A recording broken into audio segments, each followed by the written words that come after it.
Good morning. Let's go back on chapter 37 of Genesis, and we're going to talk about Joseph some more. Remember, he's had his dreams, and he's told his brethren they hate him because of daddy loving him best, making him a coat of many colors. And now he's had the dreams of them, their sheaves, bound down to his sheave. And then he's dreamed the sun and moon and the 11 stars made obeisance to him. So, oh, he's hated. And even his father rebuked him. So verse 12 says, and his brethren went to feed their father's flock in Shechem. Uh-oh, what happened in Shechem? Yes, Levi and Simeon went and killed all the men, and they took the women and the boys and girls captive and all the spoil. Oh, that was not a good place, was it? But I guess that's where the grass was for the sheep. So they went there. Where did they go from? It says, and let's read on down. It says, and Israel said unto Joseph, do not thy brethren feed the flock in Shechem? Come, and I will send thee unto them. And he said to him, here am I. And he said to him, go, I pray thee, see whether it be well with thy brethren and well with the flocks, and bring me word again. So he sent him out of the vale of Hebron, and he came to Shechem. Hebron, it says pronounce it Hebron, but I say Hebron. And it says Shechem, and I always say Shechem. So I'll just try to understand how to do it right. Anyhow, Jacob knew they were there in Shechem. You know how far away Shechem was? Shechem was from where he was in Hebron. It was about 60 miles, maybe 50 or 60 miles they were. Like from here to Orlando. And we drive. They walked or rode donkeys or something. So it was a long ways. And Jacob must have already had word that they were there. Maybe they sent servants back to tell him that they were there in Shechem. So he knew they were there. And he sent Joseph to see about him. And it says that a certain man found him, and behold, he was wandering in the field. And the man asked him, saying, what seekest thou? And he said, I seek my brethren. Tell me, I pray thee, where they feed their flocks. And the man said, they are departed hence, for I heard them say, let us go to Dothan. And Joseph went after his brethren and found them in Dothan. So who is this man that saw Joseph wandering around in the field? A certain man. You know, it reminds me of when I look in Hebrews chapter 13, what it tells us. It says in verse 1, let brotherly love continue. Verse 2, be not forgetful to entertain strangers. Be not forgetful to entertain strangers, for thereby some have entertained angels unawares. And sometimes I think that this certain man was an angel that was sent from God to help Joseph find the right spot. You know, back in Abraham's day, those 3 men that came and visited him, they looked like men, but 2 of them were angels and 1 of them was the Lord. So this seems to be something like that man found him and directed him to Dothan. How far is Dothan from Shechem? Dothan from Shechem, I believe I saw it. Let's see, let me find it again. Seemed like it was, yes, here it is. It seemed like it's from Shechem to Dothan is about 20 miles. So they're about 70 miles away from Jacob, and 20 miles away he had to go on farther, 20 miles, to find them in Dothan. Now listen, verse 18. And when they saw him afar off, even before he came near unto them, they conspired against him to slay him.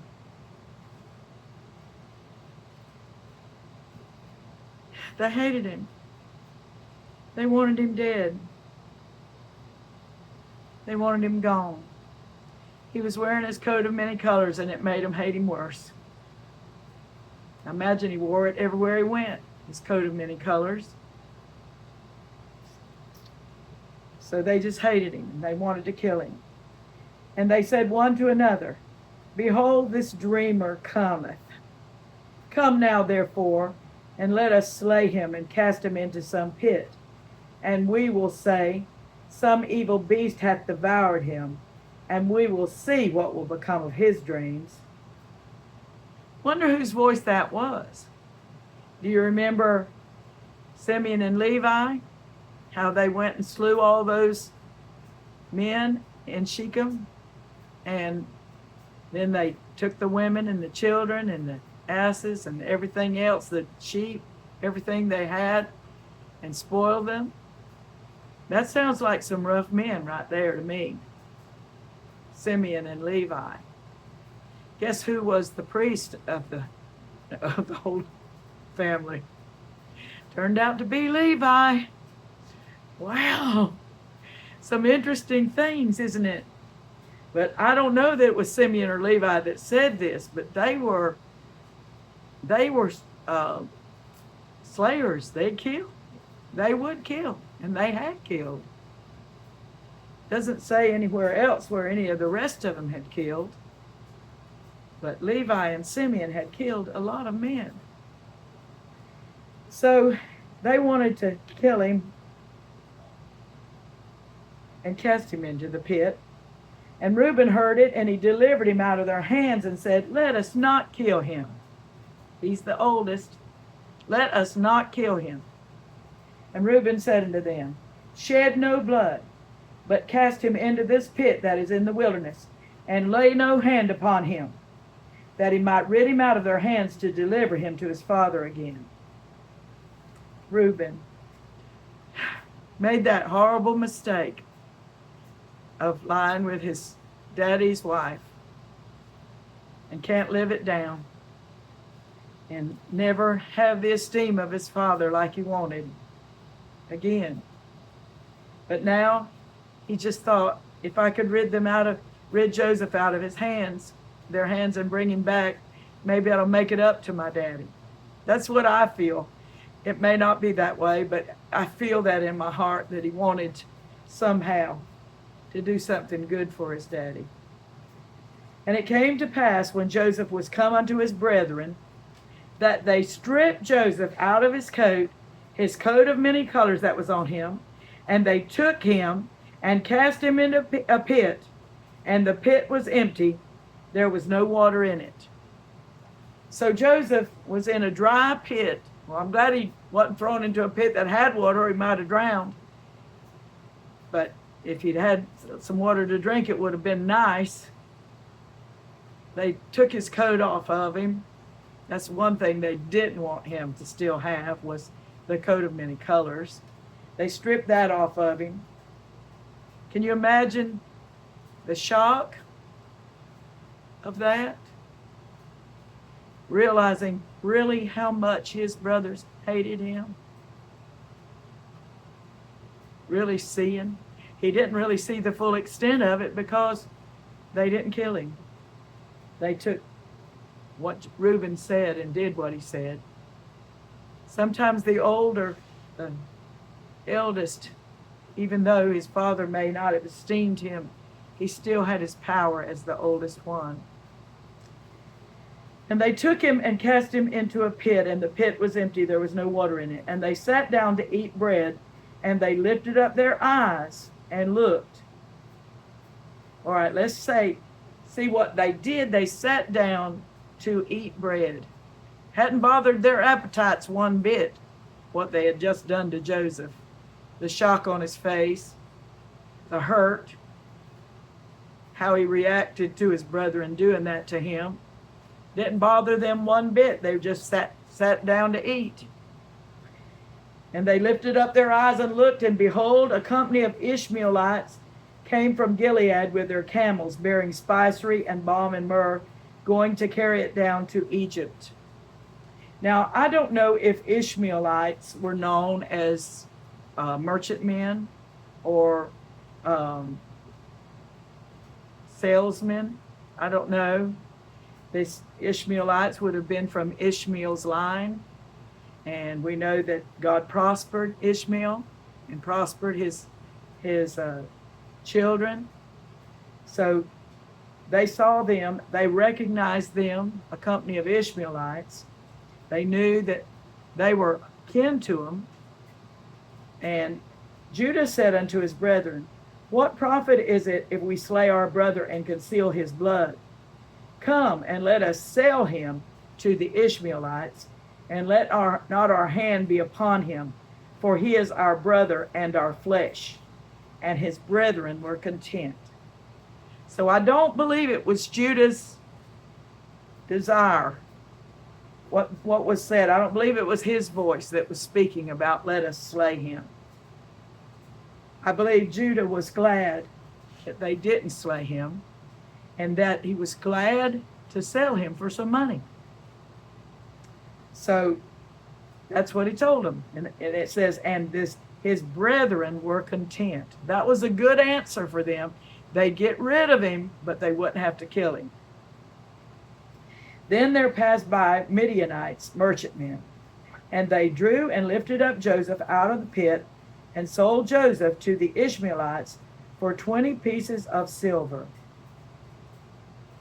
20 pieces of silver. Judah wanted to sell them. Go over to the New Testament, you'll see Judas selling Jesus for 30 pieces of silver. It's really amazing, isn't it? And both Joseph would be a type of Jesus in the Old Testament, because he was so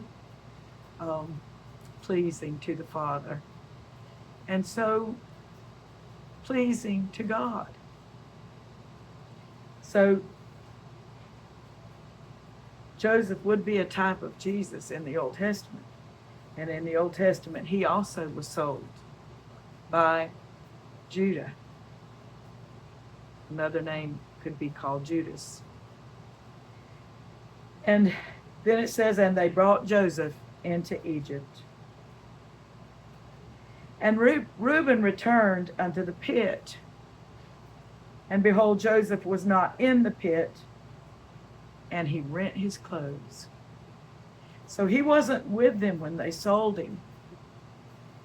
And he returned unto his brethren and said, the child is not, and I, whither shall I go?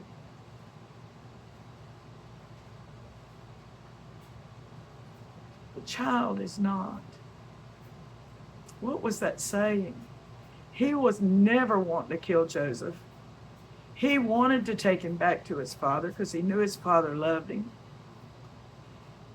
Reuben was unstable as water.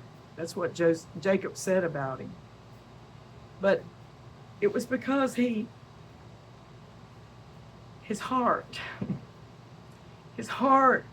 was moved. And he said, and whither shall I go? I can't face this. I can't face this, is what he was saying. This is not something I can live with.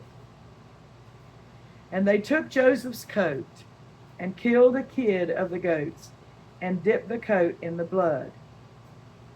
And they sent the coat of many colors, and they brought it to their father and said, this have we found. Know now whether it be thy son's coat or no. How did they say that to him? Did they say it like I just read it? Or did they say like they were sorry? This have we found. Know now whether it be thy son's coat or no. Does Reuben know that they didn't kill him?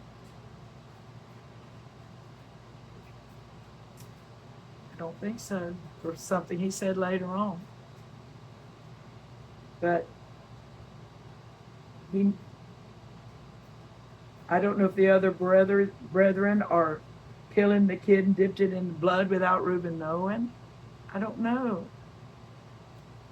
But anyhow, they brought that coat. They sent the coat of many colors. Maybe they sent it ahead of them, so he could see it. And they brought it to their father. Kind of a so they didn't have to face it all at first. And said, "This have we found. Know now whether it be thy son's coat or no."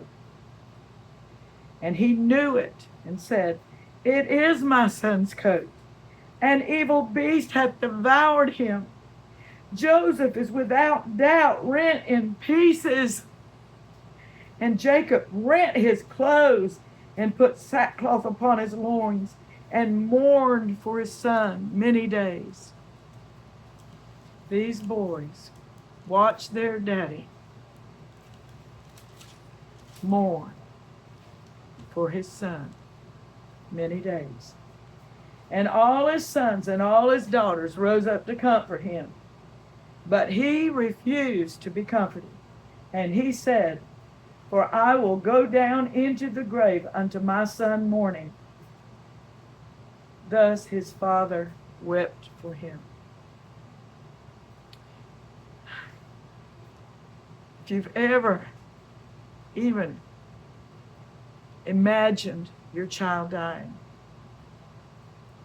if that's not happened to you, if it's happened to you, you know. And I'm so sorry. And I'm sorry for Jacob. Because even though Joseph wasn't dead, he thought he was. And he had to live through the agony of him being torn by beasts. It's agony when you love somebody so fully. And those sons watched him, even tried to comfort him. Can you imagine? When they could have just said, "He's not dead, Father. We sold him." Oh no, they ain't going to tell him that. And they wouldn't tell him anyhow, because God had a plan. And his plan included these brethren with their hard hearts. And it says, "And the Midianites sold him into Egypt unto Potiphar, an officer of Pharaoh's and captain of the guard." There's the plan going on into fulfillment. I'm so glad Joseph wasn't killed, aren't you? Praise God. Okay, I'll see you again tomorrow. I've got a special guest going to help us tomorrow. Wait and see.